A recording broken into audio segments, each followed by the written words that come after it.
Readers Entertainment Radio presents Booklights with your host, author Lisa Kessler. Booklights, where we're shining a light on good books. Hello, everyone. Thanks so much for listening today.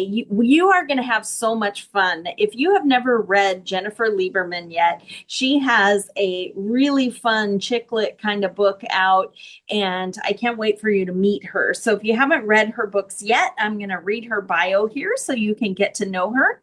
Jennifer Lieberman is from Maple, Ontario, Canada, and she holds a Bachelor's of Arts in Philosophy from York University in Toronto. She has appeared on over 30 stage productions in Toronto, New York City, Los Angeles, Europe, and Australia, including her award-winning solo show, Year of the Slut.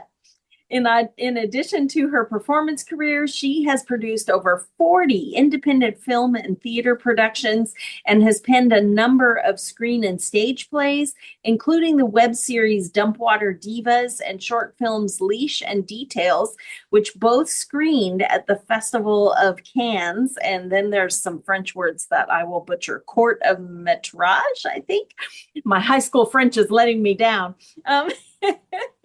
Among other international film festivals. She also has a vlog on YouTube called I Never Thought I Would, where she interviews fellow authors about doing things they never thought they would do and the unexpected places it led them to.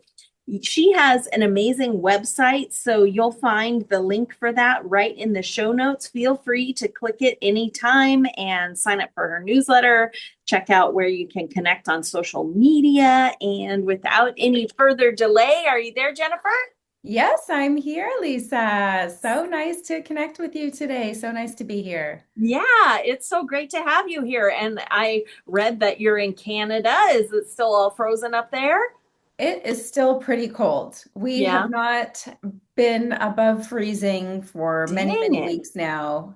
Wow, you just live indoors. Basically, well, if you have the right attire on, if you're dressed in a ski suit with your thermal base layers, then you can go for a walk and it will be pleasant. But you really have to prepare for it. Yeah, yeah, wow. Well, you have a book out called Year of the What? And can you tell everybody about it and why they should go grab a copy? Yes. The title was originally called Year of the Slut, Mm-hmm. and it was based on my award-winning solo show. And it's just an irreverent, fun, kind of coming of age book. And what I'm trying to do here is empowerment through entertainment. So I really feel like it's a female empowerment piece, it's a sex positive piece. And it's also hilarious, heartbreaking. It kind of gives you all the feels. And the biggest compliment I've gotten on the book, which I've gotten from dozens of women, people who have never met me, and including some women who have met me, is that they sat down to read one chapter and stayed up till 3 in the morning to read the whole book in one sitting. Isn't that the best thing? I love when readers send me emails and go, "You're so rude." I It, stayed up way too late. yes, I think that's the best compliment an author can get is that they just couldn't put it down.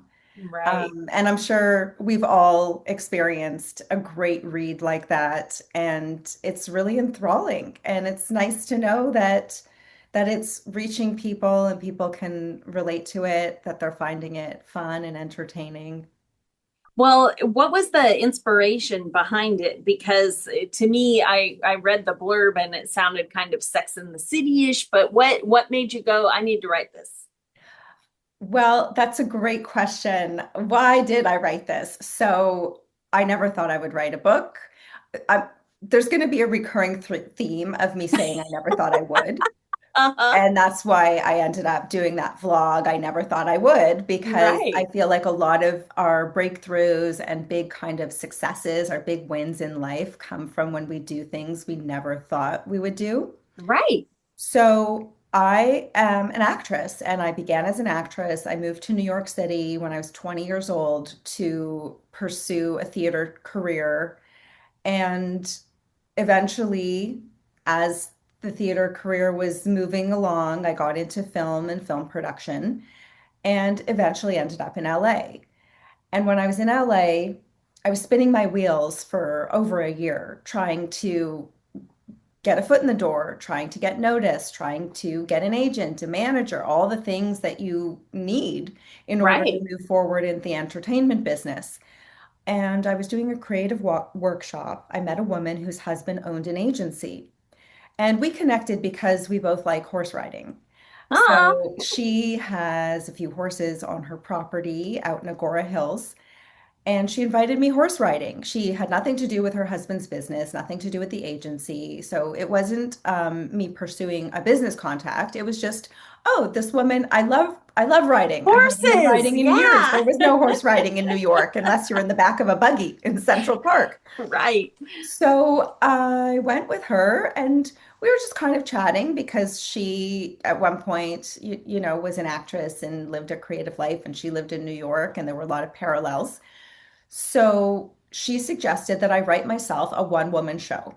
And the only reason I wrote the show was to invite agents, managers, and literally people who could hire me as an actor.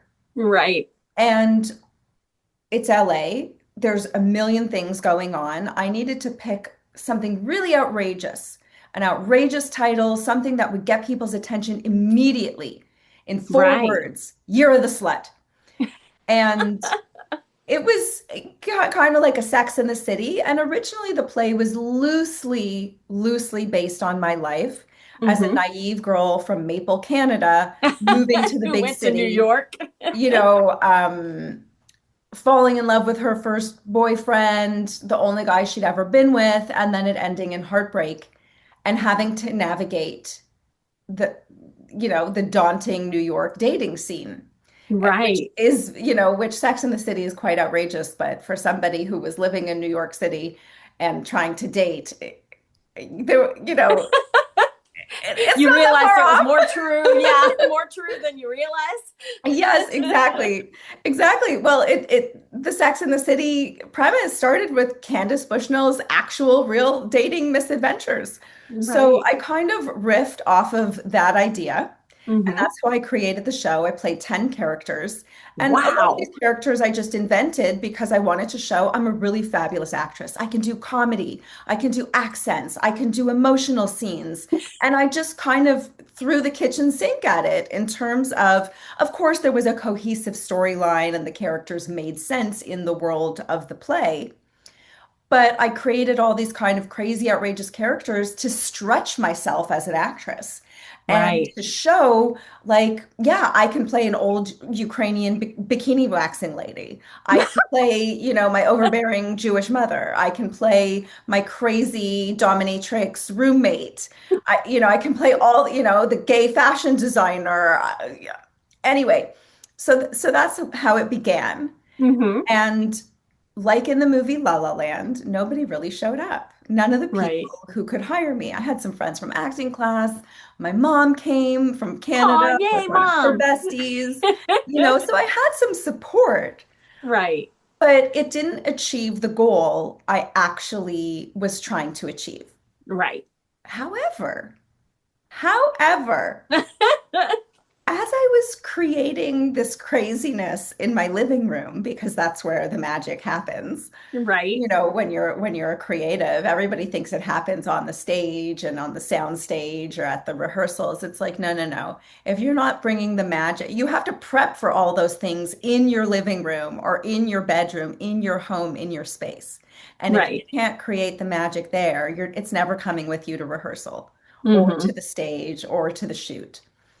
So I realized while I was doing this, I was the most creatively fulfilled I had ever been in my life.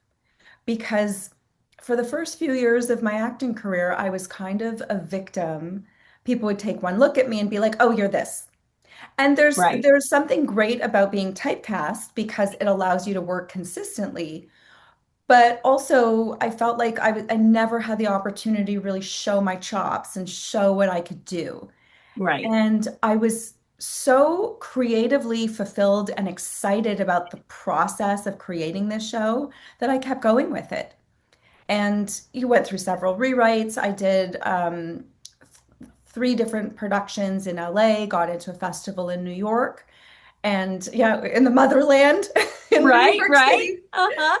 And I ended up winning the Audience Choice Award at the festival I was at. And Wow, people, congratulations. thank you. And people that I didn't even know, people were coming up to me like, this would be a great chick lit book. You got to write the novel. You got to write the novel. You got to write the novel.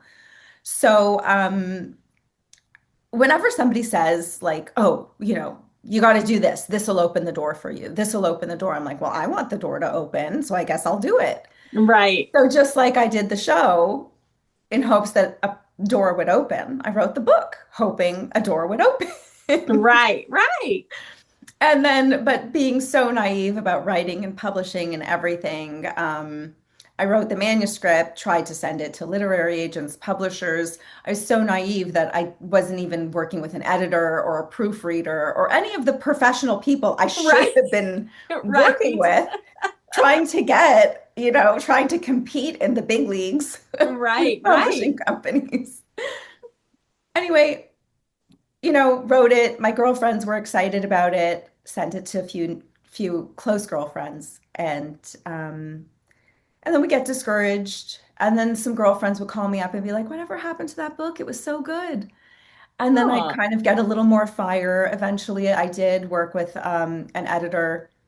She didn't get it. She didn't get the material. She didn't like the book. She works in the academic world, and her feedback was so harsh that I couldn't look at it for another year.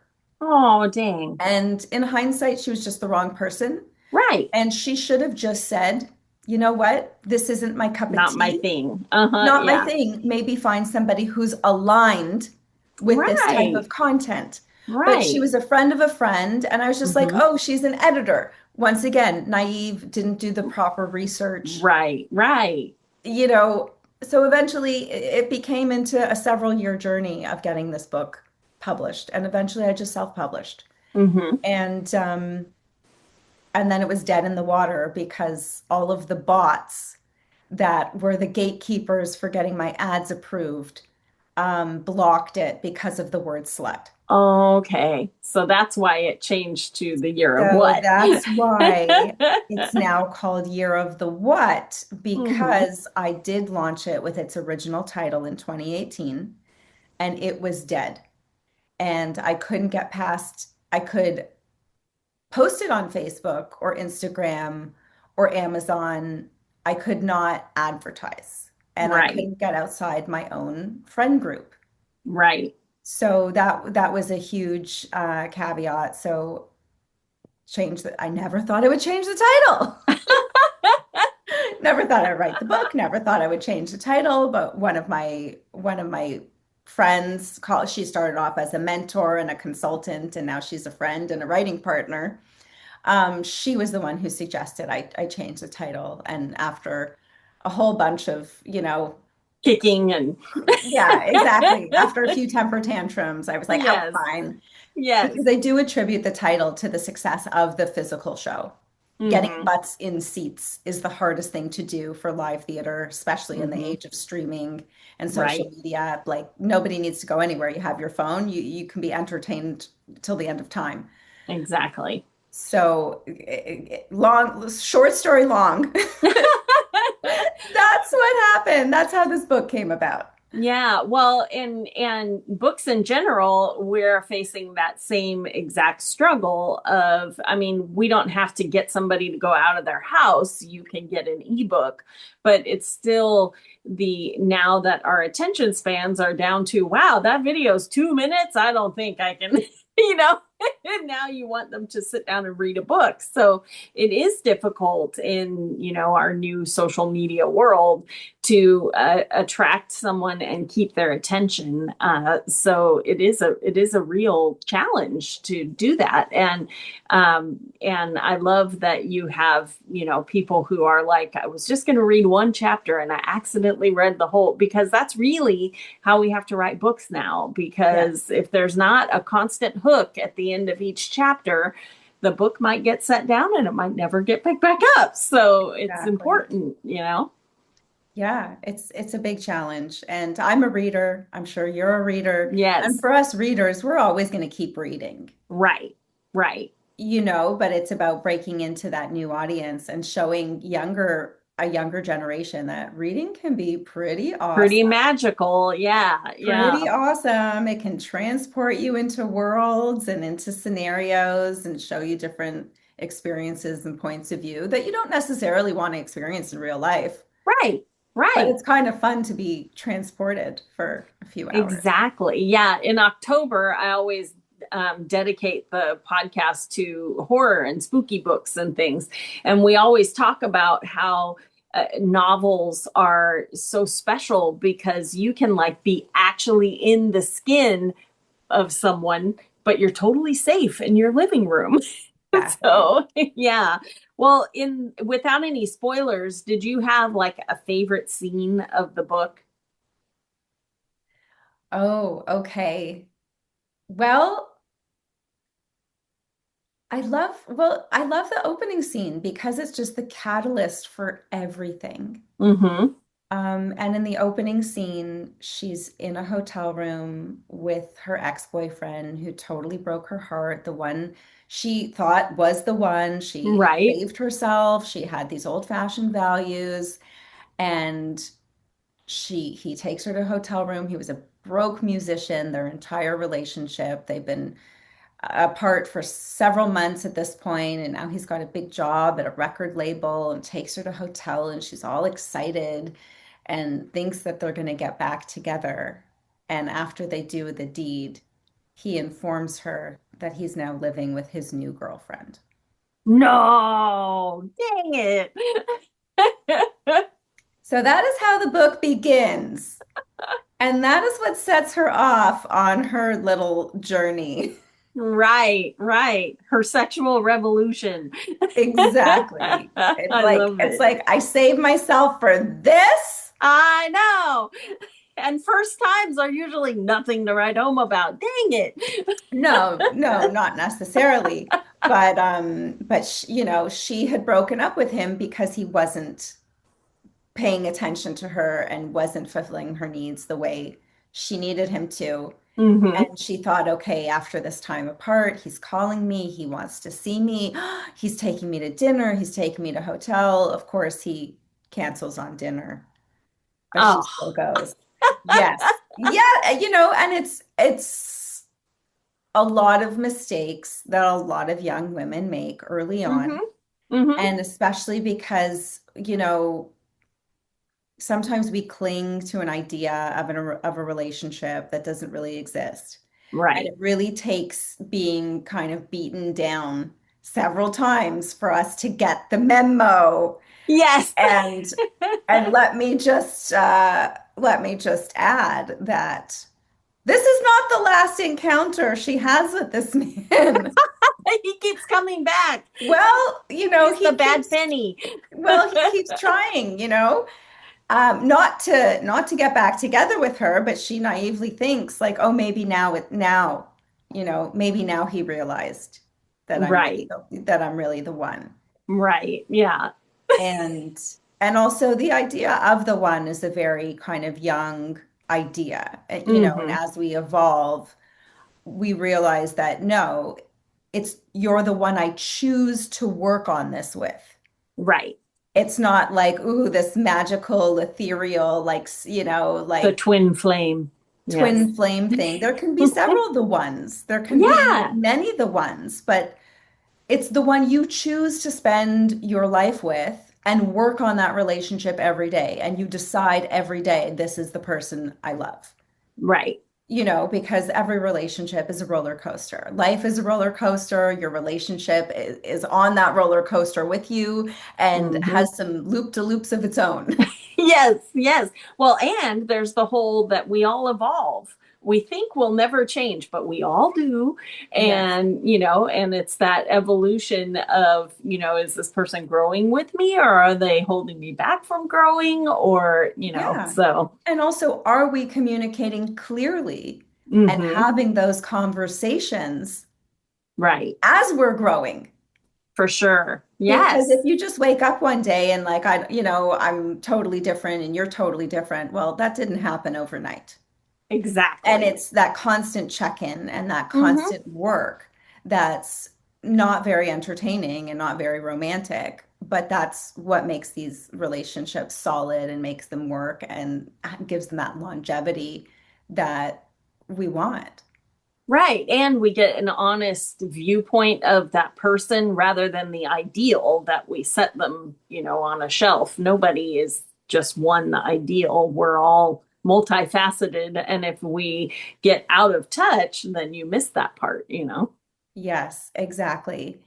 And I'd also, you know, I also am very proud of this book because it's very raw and it's very honest. It's not sugarcoating.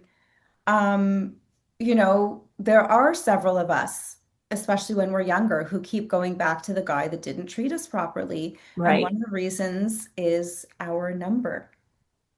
When we've only been with one person, we only have one person on that list, Right. we're very trepidatious to add to that list. Hmm. So, and we have Dana's the protagonist, and we have her internal monologue being candid about that. Well, at least my number won't increase. Oh, Like I have that itch I need to scratch, but I'm afraid to be with someone new and I'm afraid to open that can of worms. But at least if I go back to this creep, at least my number won't increase. And I don't, I've made that mistake when I was right. younger, and Uh-huh. I'm sure I'm not the only female who has, or male, right? So Right. many of us get Yeah. attached and go back to situations that aren't healthy for us because we fear that, the uncertainty of moving on to something else. Right. And there's that feeling of failure that, maybe it'll work this time and then I Mhm. won't, be a failure. Yeah, yeah, Yeah. definitely. Well, when you wrote the book, you had the one woman show first, but when you wrote the book, did things expand? Were you surprised by some of the turns Yes, the book took? yes. So when I was writing the play, I would when I was writing the different characters as I was developing the story, I would like start actually physically walking around my apartment like the character and speaking like the character to kind of see like, okay, can I play this character? And as I did that, like their voice kind of took on a life of its own. They just did what, I was like, where did that come from? Oh my God, that's so brilliant. That's not me. That's this character writing this part. So that took on a world of its own. And then the book, because I wasn't physically performing it on stage and I didn't Right. have that limitation, it took on a whole new life. Like the play was loosely based on my life, but the book just takes on a whole other persona that, there are kernels of truth and it's rooted in a truthful experience. And in the inside cover it says a true story, dot, dot, dot, kind of. Cute. Because the essence of the story, the essence of the heartbreak, the essence of the Right. journey is a true story, but not everything that happens in the book is my real life. I wish I was that cool. I wish I was like that cool and outrageous and That brave. adventurous, but I'm just the nerdy person who sits and writes those things because they're in my imagination. I don't have the courage Right. to actually live them. Maybe one day. Right. Yeah, maybe. Well, when you were writing, I know that because I've seen screenplays, they're very dialogue heavy Mhm. and then, moving furniture around. When you started writing your novel, it sounds like you went through a couple editors to find the right thing, but how different was it? How much of a shift in your brain did you have to make to really come up with that? I get to build this whole entire world. And you said internal dialogue and things like that. How different was it from doing the play? Yeah, totally different beast. So a play is a very different beast than a screenplay, and then both of those are completely different from a novel. A screenplay, I would say, kind of falls in the middle Okay. because you are actually setting up the world and describing exactly what the room looks like. With a play, little hints of things, but not as much. Oh, okay. So yeah, it was very different than I had ever experienced before, but it also was very enjoyable, like really creating like what does that hotel room look like? Yes. and what's in the mini bar when she goes to, to grab those little bottles to soothe her, her rage when he leaves, you And which know, ones are most expensive so he can have that on his bill? well, uh, well, another spoiler, she calls her friend, and her friend literally rolls in with two empty suitcases and steals whatever Oh my she can goodness. pack. Ah, nice. And I'm He like, deserves it. and people have asked me, did you really do that? Did you really fill up suitcases and steal everything from the hotel room? I'm like, no, I never have, but that would be awesome, wouldn't it? Right? Yeah, yeah. Oh my gosh. Well, did you fall in love with it enough that you're writing more books? What's Yes. next for So you? actually, Year of the Bitch is coming out Ah, next. So what I've decided to do with this is I'm taking pejoratives that are weaponized against women.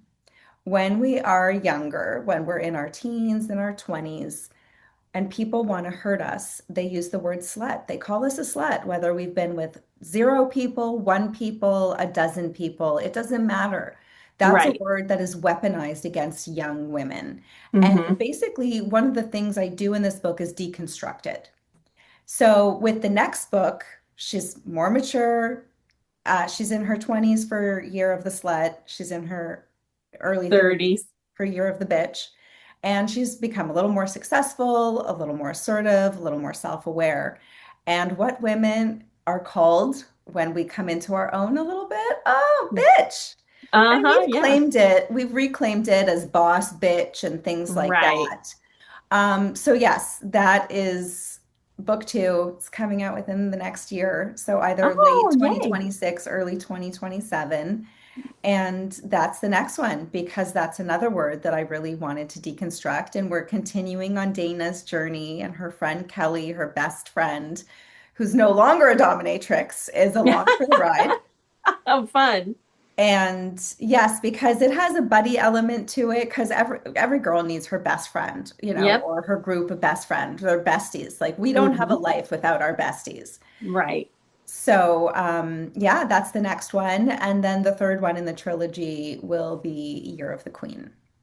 Oh, I like it. So, are you going to have to retitle the second one They're all going to also? fall under Year of the What, book one, book two, book three.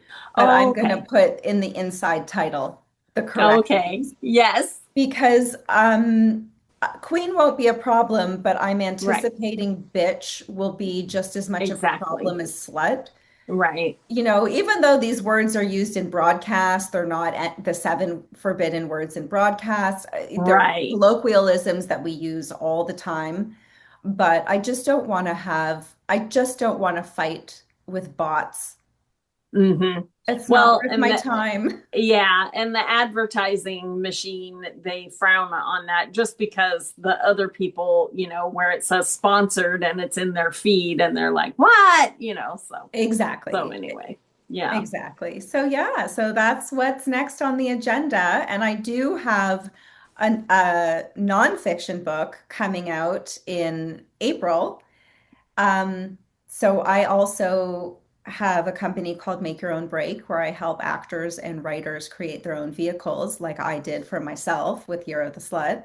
Oh, nice. And I teach theater production workshops. So my next book that's coming out is Independent Theater Production for the Oh, 21st Century in 7 Simple Steps.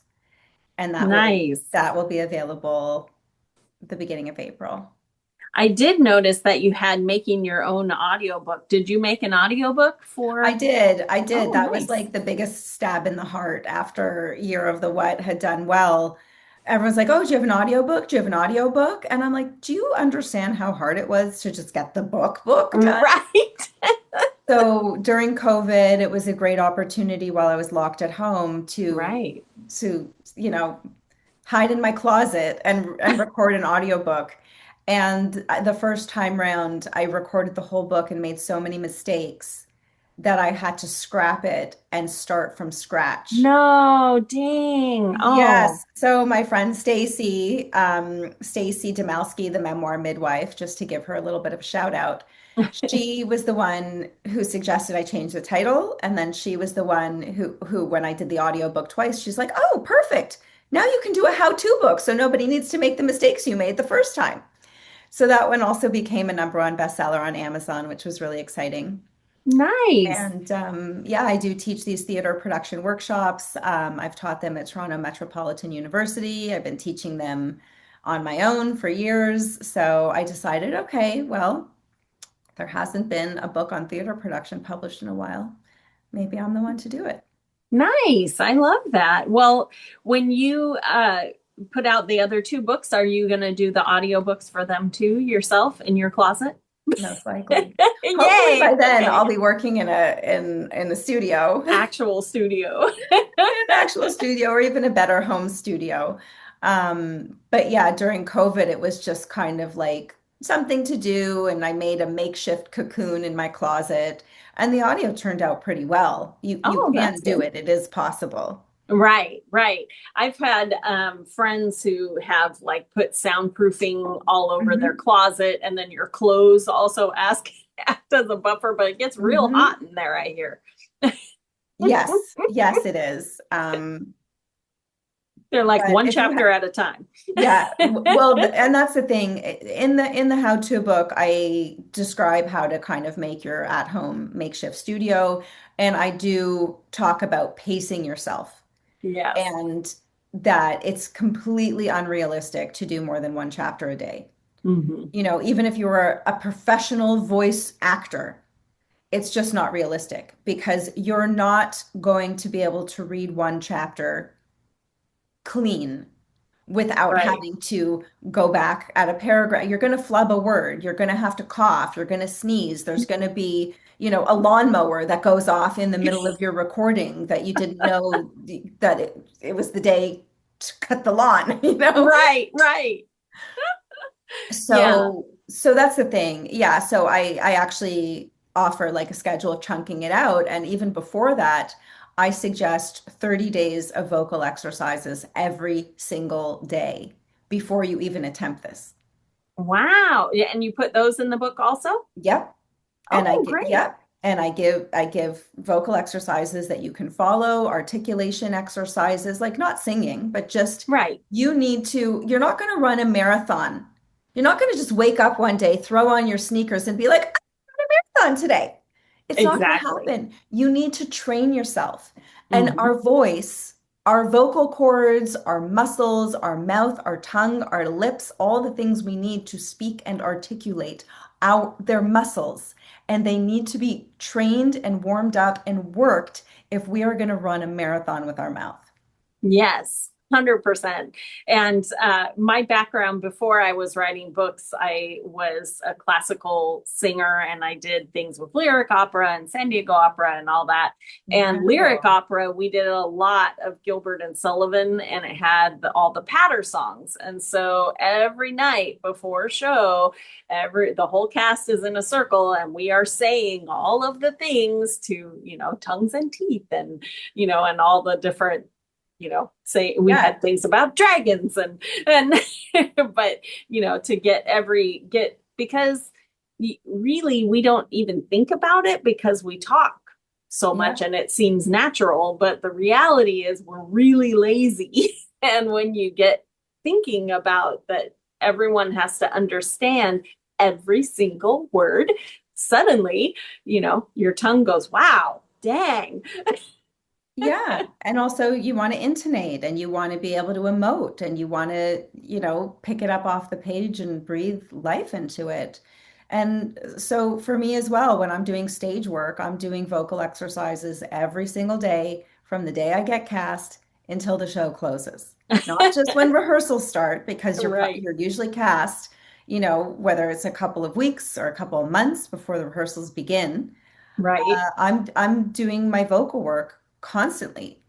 Um, I've since COVID, I've kind of been flip-flopping and pivoting into different directions. So Hmm. I'm not doing vocal work every single day as I was when acting was my only focus. Bread and butter, right. Well, Hmm. and now it's I'm still acting, I'm still performing, but I'm also producing and I'm also writing and I'm also teaching and it's kind of like, okay, for the next X amount of months, this is my focus. And then I'm going to Right. pivot back to the performance, and then get myself in gear for performance.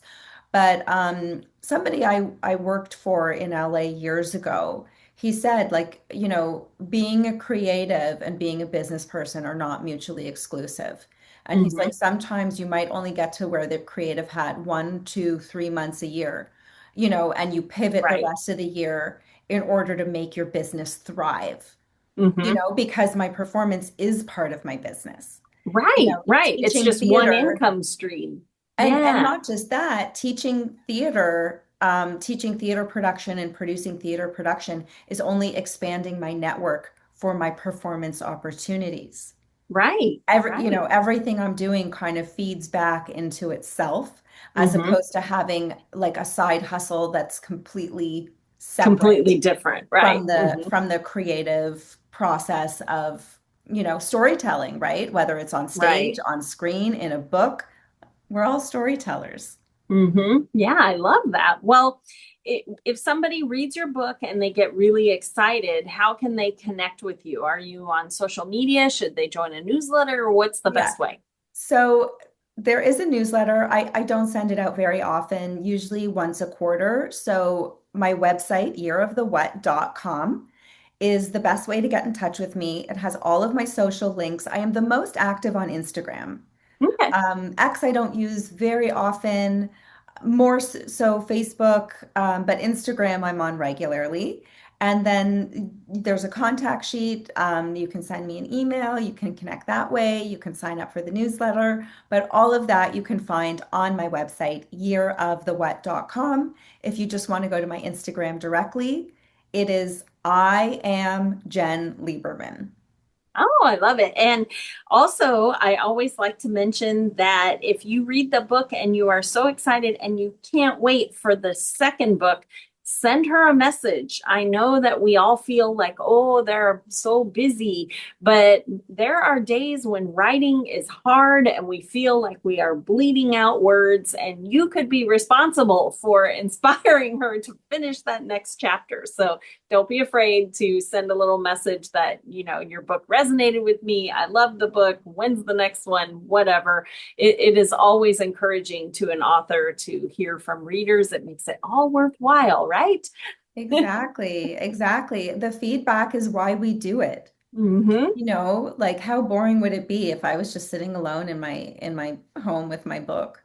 Right, right. And I feel like oh, I forget which author said it. It might have been Ursula Le Guin, but anyway, that the book doesn't really come alive until a reader reads it. They're just characters Exactly. on a page until you imagine them real. So we are a symbiotic thing. So definitely reach out, let her know you're excited about the book. Go out and grab your copy of Year of the What, and know that the next book is coming out hopefully by the end of the year, later this year. So keep your eye out, stay in touch with Jennifer, and thanks so much for being here today. It was great chatting with you. You too, Lisa. Thank you for the opportunity to share my story and my writing. Thanks for joining us on Booklights. Be sure to connect with us at www.readersentertainment.com for articles, blogs, videos, and podcasts that matter to readers.